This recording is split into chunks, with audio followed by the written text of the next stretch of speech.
Hello friends, welcome back to Anveshar आज चैनल। आज हम लोग पढ़ेंगे शब्द विचार। शब्द विचार। ठीक है, सबसे पहले इसकी परिभाषा देखते हैं। दो या दो से अधिक वर्णों से बनी सार्थक समूह को शब्द कहते हैं। शब्द किसे कहते हैं? वर्णों या ध्वनियों के सार्थक समूह को। सार्थक, इसमें सार्थक होना चाहिए। ठीक है, सार्थक समूह को हम क्या कहते हैं? शब्द कहते हैं। ये शब्द प्रत्येक स्थिति में सार्थक होनी चाहिए। इसकी सबसे विशेषता, मुख्य बात ये है कि ये क्या होनी चाहिए? हमेशा सार्थक होनी चाहिए। ठीक है ना, निरर्थक नहीं होनी चाहिए। जैसे जैसे देखिए यहाँ पे कमल, क म ल, कमल, ये कमल हो गया। तो कमल का मतलब तो फूल होता है। ये तो क्या हो गया? इसका कोई मीनिंग है, इसका कोई क्या है, इसका मीनिंग है, ये सार्थक है। ठीक है ना, तो ये क्या हो गया? शब्द हो गया। ये क्या हो गया? शब्द। अगर हम इसको इस तरह देखते हैं, अगर हम लिखते हैं ल म का लमक, ठीक है ना, तो लमक, लमक का कोई मीनिंग नहीं होता है, कोई सेंस नहीं होता है, तो ये शब्द नहीं है। ये क्या है? निरर्थक है। ये क्या है? निरर्थक है। ठीक है, इसीलिए यहाँ पे मैंने लिखा है कि लमक शब्द का कोई अर्थ नहीं होता है। ठीक है, अब देखिए, इसीलिए इसकी मुख्य बात ये है कि वर्णों, जैसे ये क्या हो गया? वर्ण या ध्वनियों के सार्थक मेल को हम क्या कहते हैं? शब्द कहते हैं। ठीक है, अब हम लोग देखते हैं पद। शब्द और पद में क्या अंतर है? ठीक है ना, पद किसे कहते हैं? देखिए, जैसे ये क्या है? राम, स्कूल, आत्मा, विद्वान आदि, ये सब क्या है? एक एक शब्द है। ठीक है ना, ये क्या है? शब्द है। अब ये पद कैसे बनते हैं?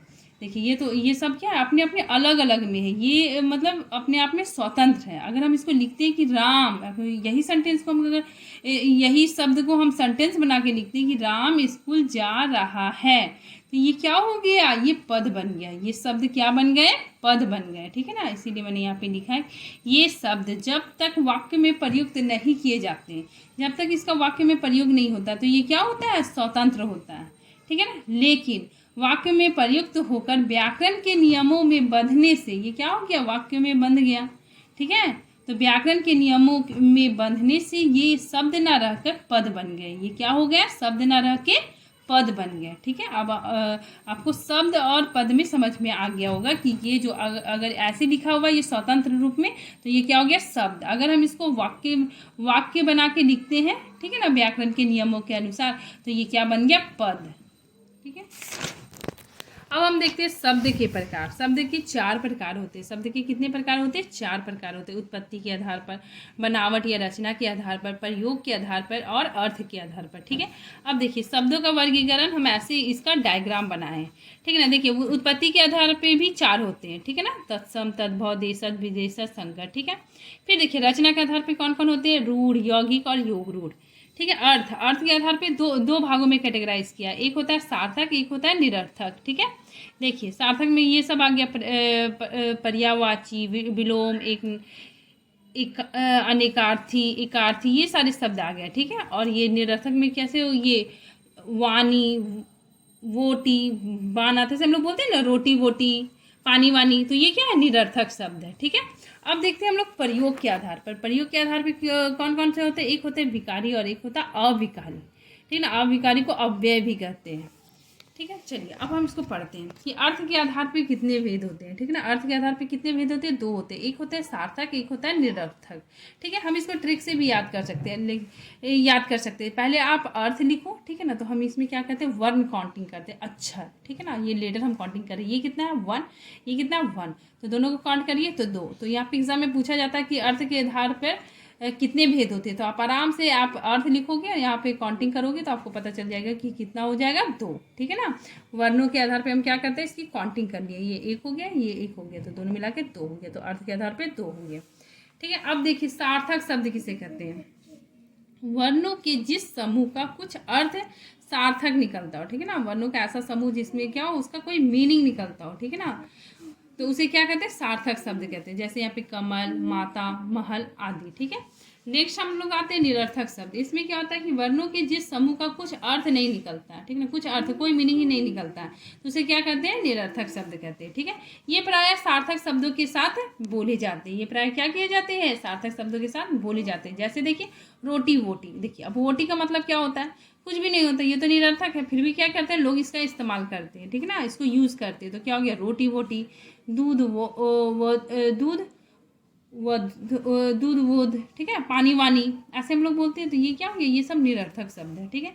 और एक सबसे मुख्य बात जैसे देखिए यहाँ पे है जो लिखा होता है ये एक वचन में होता है, और है अगर इसमें हम यहाँ पे बिंदी लगाते हैं तो ये क्या हो जाता है, बहुवचन के लिए प्रयुक्त होता है, ठीक है। जैसे देखिए यहाँ पे मैंने लिखा बोले जाते हैं, है लिखा, तो यहाँ पे मैंने क्या किया, ये अनुस्वार यहाँ पे मैंने बिंदी लगाया, तो ये क्या हो जाता है, बहुवचन, इसका प्रयोग बहुवचन के लिए होता है, ठीक है। इसीलिए मैंने यहाँ पे लिखा कि इसका प्रयोग बहुवचन के लिए होता है और इसका एक वचन के लिए, ठीक है। नेक्स्ट हम लोग देखते हैं उत्पत्ति के आधार पर। उत्पत्ति के आधार पर कितने होते हैं, 4, ठीक है। देखिए इसको भी आप ट्रिक से याद कर सकते हो। पहले आप उत्पत्ति लिखो, ऊ का हम एक काउंटिंग किए, इसका भी एक हुआ, ये भी एक हुआ, और ये क्या हो गया, ता का एक हुआ। काउंटिंग कीजिए 1 2 3 4, ठीक है। ये अलग ता लिखा हुआ इसीलिए मैंने इसका एक काउंटिंग किया, ये पा का एक काउंटिंग किया, और ये ता ये सब का एक काउंटिंग किया। काउंटिंग 1 2 3 4, तो क्या हो गया, उत्पत्ति के आधार पर कितने भेद होते हैं, 4 भेद होते हैं, ठीक है। तो इस ट्रिक से भी आप याद कर सकते हो, ठीक है। एग्जाम में पूछा जाता है कि उत्पत्ति के आधार पर कितने भेद होते हैं, तो आप 4 आराम से इसको टिक कर सकते हो। देखिए इसमें क्या क्या आ गया, तत्सम, तद्भव, देशज और विदेशज। चलिए अब हम लोग पढ़ते हैं तत्सम शब्द। तत्सम शब्द किसे कहते हैं कि तद मतलब क्या होता है, उसके, सम मतलब होता है समान, मतलब उसके समान, किसके समान, संस्कृत के समान, ठीक है। यहाँ पे देखिए, यहाँ पे तत्सम आप लिख लो, यहाँ पे सा लिखा हुआ है, हम ये सा से भी हम ट्रिक लगा सकते हैं कि ये क्या होता है, संस्कृत, ठीक है ना, ये क्या होता है, संस्कृत के शब्द होते हैं, ठीक है। जैसे देखिए इसीलिए मैंने यहाँ पे लिखा है कि यानी ऐसे शब्द जिसकी उत्पत्ति संस्कृत भाषा से हुई हो, ठीक है। इसकी उत्पत्ति कहाँ से हुई, संस्कृत भाषा से उत्पत्ति हुई है, और वे हिंदी भाषा में बिना किसी परिवर्तन के प्रयोग में आने लगे, उसमें कोई चेंजमेंट नहीं हुआ, ठीक है ना। और तो ऐसे शब्दों को हम क्या कहते हैं, तत्सम शब्द कहते हैं। जैसे देखिए पृथ्वी, अग्नि, पुस्तक, ये सब ऐसा शब्द है जो संस्कृत से एकदम सीधे हिंदी में प्रयोग किए जाते हैं, इसमें कोई चेंजमेंट नहीं हुआ, तो ये कौन से शब्द होते हैं, तत्सम शब्द होते हैं, ठीक है। और आप ट्रिक से याद कर सकते हो, आप पहले तत्सम लिख लो, सा आ गया तो समझ जाइए संस्कृत के शब्द है इसमें। अब देखिए नेक्स्ट आता है तद्भव। तद्भव में क्या है कि ऐसे शब्द जिसकी उत्पत्ति संस्कृत भाषा से हुई है, ठीक है ना, जिसकी उत्पत्ति किससे हुई है, संस्कृत भाषा से हुई है, लेकिन वो रूप बदल कर उसका क्या हो गया, रूप बदल गया, उसमें थोड़ा सा उसका रूप बदल गया और हिंदी में प्रयोग होने लगे, ठीक है ना। तो ऐसे शब्दों को हम क्या कहते हैं, तद्भव शब्द कहते हैं, ठीक है ना। जैसे देखिए दुग्ध, संस्कृत में क्या होता है ना, दुग्ध, तो हम लोग क्या बोलते हैं, दूध, ठीक है, उसको और एकदम ईजी बना के बोलते हैं, तो दुग्ध क्या मेरा तद्भव शब्द है। नेक्स्ट आ गया अग्नि। अग्नि क्या है, अग्नि संस्कृत का शब्द है, और ये इसका तद्भव क्या हो गया, आग, ठीक है। जैसे कपूर, ठीक है, तो ये संस्कृत का शब्द है, ठीक है, कर्पूर, और इसको हिंदी में कपूर बोलते हैं, ठीक है। देखिए तत्सम का ये क्या है कि आजकल की बोलचाल की भाषा है, ठीक है ना। ये क्या है, आजकल की बोलचाल जो हम लोग आजकल यूज़ करते हैं वो क्या होता है, तद्भव होता है, ठीक है ना। इसको हम आसान भाषा में हम लोग यूज करते हैं, तो ये क्या हो गया, तद्भव, ठीक है। नेक्स्ट हम लोग देखते हैं देशज शब्द। देशज शब्द में क्या होता है, देशज का मतलब ही होता है कि देश में जन्मा हुआ या पैदा हुआ हो। वे शब्द जिसका स्रोत मतलब उसकी उत्पत्ति का पता ना चले, ठीक है, उसका उत्पत्ति का कोई भी पता नहीं है, और ये कौन सी बोली है, भाषा है, इसका कुछ भी पता ना चले, और ये हमारी हिंदी में शामिल हो गया, ये हमारी हिंदी में क्या हो गया है, शामिल हो गया है, ठीक है। इसीलिए मैंने इसकी परिभाषा में लिखा है कि जो शब्द क्षेत्रीय प्रभाव के कारण परिस्थितियों व आवश्यकता अनुसार बनकर प्रचलित हो गए वे क्या होते हैं, देशज शब्द होते हैं, ठीक है। देशज मतलब जो देश में जन्मा हो। जैसे देखिए जो ग्रामीण भाषा, जैसे क्या होता है, पगड़ी, लोटा, डिबिया, ठीक है ना, तो ये सब शब्द का कोई स्रोत, इसका मतलब उत्पत्ति का पता नहीं है, और ये ग्रामीण भाषा भी है, ठीक है। नेक्स्ट हम लोग देखते हैं विदेशज शब्द। विदेशज शब्द क्या होता है, जो शब्द विदेशियों के संपर्क में आने पर विदेशी भाषा से हिंदी में आ गए वे शब्द विदेशी शब्द कहलाते हैं, ठीक है ना। विदेशी शब्द क्या होता है ना कि देखिए हमारे देश में क्या हुआ ना कि बहुत सारे लोग आए, अंग्रेज आए, फ्रांसीसी आए, तुर्की आए, ठीक है ना, तो बहुत सारे लोग आए, तो वो अपने साथ भाषा भी लेके आए, तो वो भाषा हम लोग क्या करने लगे, उसको यूज़ करने लगे, ठीक है ना। तो वही भाषा क्या होता है, विदेशज भाषा होता है, वो क्या होता है, विदेशज भाषा होता है, ठीक है। जैसे देखिए इसकी परिभाषा देखते हैं, जो शब्द अपने देश की भाषाओं से नहीं बल्कि दूसरे देश की भाषाओं से, ये क्या है, दूसरे देश की भाषा और हिंदी में आ गए, उन्हें हम क्या कहते हैं, विदेशज शब्द कहते हैं, ठीक है ना।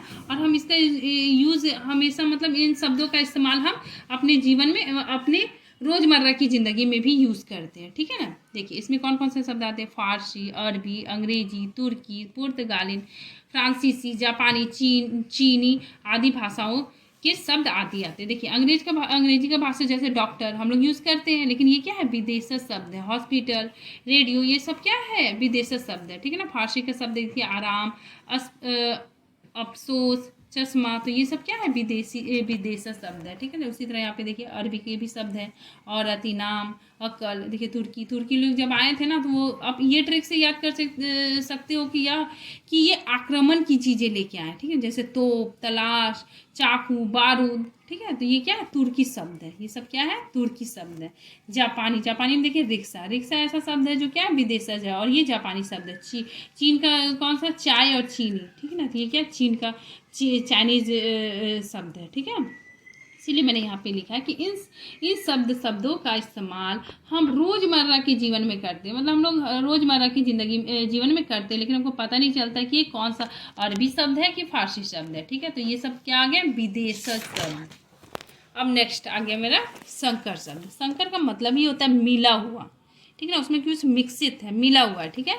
देखिए जो दो अलग अलग भाषाओं से मिलकर एक शब्द बनता है उसे हम संकर शब्द कहते हैं, ठीक है ना। मतलब दो अलग अलग भाषाओं से मिलकर बनता है उसे हम क्या कहते हैं, संकर शब्द कहते हैं, ठीक है। जैसे देखिए जो शब्द देसी और विदेशी भाषाओं से मिलकर बने होते हैं, मतलब देसी और विदेशी भाषाओं के से मिलकर जो बनते हैं उसे क्या कहते हैं, हम संकर शब्द कहते हैं, ठीक है ना। उदाहरण देखिए टिकट घर हो गया, रेलगाड़ी में देखिए रेल क्या है, अंग्रेजी शब्द है, और गाड़ी क्या है, हिंदी शब्द है।